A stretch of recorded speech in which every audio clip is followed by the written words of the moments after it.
Donald Trump lâche Netanyahou.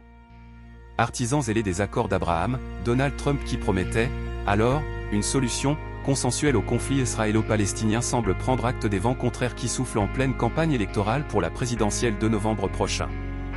Conscient des vagues de contestation à un soutien inconditionnel des oligarchies, tant démocrates que républicaines, à Israël, Trump affiche, depuis quelque temps, une et surprenante distance envers Netanyahou et n'hésite pas à critiquer sa politique, affirmant que Israël est totalement en train de perdre la guerre de la communication. Récusant les images des immeubles qui s'effondrent à Gaza sous les raids de l'aviation israélienne, Trump n'hésite pas à dire « Revenons à la paix et arrêtons de tuer des gens ». On croit rêver, quand on sait les liens profonds qui existent entre la famille de l'ancien président et le sionisme en général.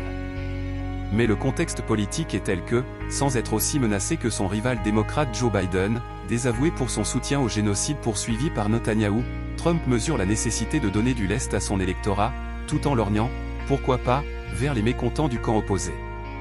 Parmi ces derniers, il y a, bien sûr, l'importante communauté afro-américaine et arabo-américaine mais, aussi et surtout, une large frange de la jeunesse qui, aux États-Unis et partout dans le monde, s'insurge, dans les rues comme dans les campus, contre le double standard caractéristique de la doctrine occidentale.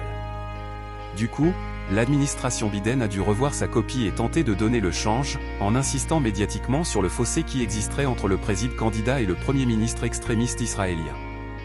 D'où des appels du pied, de plus en plus affichés, que conforte une critique, sans doute mesurée elle aussi, des exactions sionistes qui ont fait plus de 33 175 morts à Gaza, enclave palestinienne totalement dévastée et où la population est en proie à la famine.